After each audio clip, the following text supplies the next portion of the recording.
Introduction to Digital Photography. Basic DSLR settings. Learning outcomes.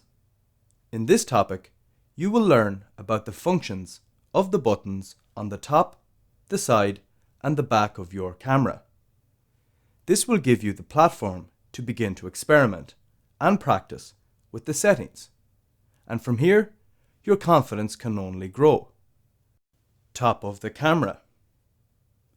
You're going to find many of the usual controls and functions at the top of your DSLR. In this example, we have the Nikon D5600. It's a good model to start with, as the controls are laid out in a simple format, so it's perfect for us to look at today. The first button or control that we find is the Start or Stop Video button. You use this button when you want to record video. Many camera models use the universal symbol of a red dot to make it easy to find. Moving down, we have the power switch. This button functions as an off and on button. With Canon, you often just flick this switch, much like what the Nikon does in this example. This button, across both brands, is often located around the shutter button. However, other brands may locate this somewhere else on the camera body, so you will need to check this if you switch to another DSLR. The shutter button, or release, is the most commonly used button on a DSLR. Why? Well, this button is used to take your photograph. I would say that you will almost always find it in this location on a DSLR. Aperture is one concept in photography that you might like to control from time to time. This next button is used to control aperture. This button is called the Exposure Compensation Aperture button. When you are not operating in the manual mode, this button gives you the chance to fine-tune exposure compensation. To put it simply, this really just means making the image either darker or brighter, while also ensuring that the camera can decide for itself with regards to what other settings it would like to use. Moving down again, we have the mode dial. You should use this button to select your preferred shooting mode. There are a standard or common list of these modes to help us figure out what we are looking for. Let's take a look at the list. Program, shutter priority, aperture priority, manual. You will also see that we have a green box with an auto label. This is an automatic mode that will go ahead and raise a pop-up flash automatically when needed. We also have a no flash automatic mode, and this is positioned directly underneath the full automatic button. We have a series of scene modes that contain automated presets for capturing styles such as portraits, landscapes, and sports scenarios. We also have the effects modes, and these can give us some options for digital enhancements, such as selective color. I try to stay away from these presets, and when you master the manual control of the camera, you will see that there are greater benefits to controlling it yourself. It's useful though to play with these presets and to notice the different effects with each. Moving on, we have the live view switch. This switch is used to lock in the mirror on a DSLR, which will then block off the optical viewfinder. This gives you the chance to preview your image directly on your LCD screen. You won't find this switch on mirrorless cameras, due to the fact that they are always in live view. With that being said, you may come across a mirrorless camera that has an electronic viewfinder. In this scenario, you will generally have a button to move from the viewfinder to the rear screen. If you want to fine-tune your shutter speed and aperture, you will use the command dial to do so. Remember though, you would only use this button for adjusting aperture when you are holding the exposure compensation aperture button.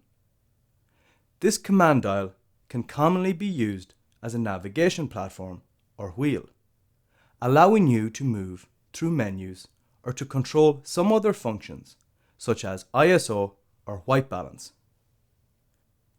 The lens side of the camera. On first inspection at the side of the D5600, we can see some interesting options in the interface. It's worth noting that the buttons and functions that we find here will not be buttons that you will interact with all of the time. So, as always, let's start at the top and work our way down. Firstly, we have the flash button. This button could be placed in another location on a different camera, as this varies from manufacturer to manufacturer. With that being said, we do have a symbol to help us identify it.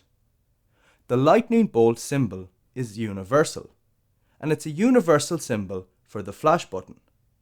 So that's what you can look out for if you're not sure where to find it on your specific DSLR.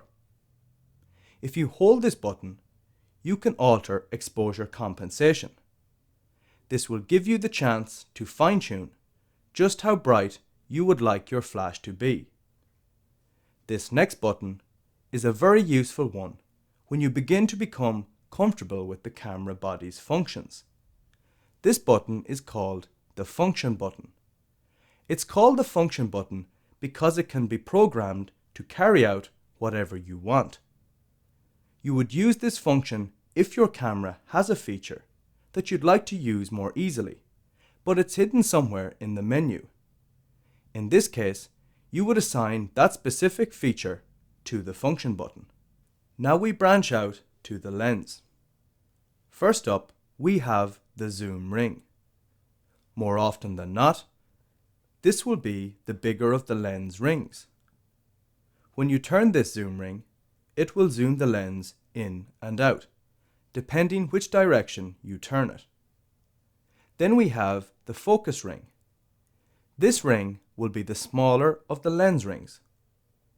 When you turn this ring, you can fine-tune your focus, as long as you have autofocus turned off.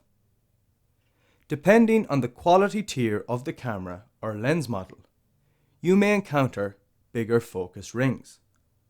High-end photographers who have plenty of experience will use larger focus rings because they will almost always use manual focus as opposed to beginners, who will often use the autofocus as they learn more about photography.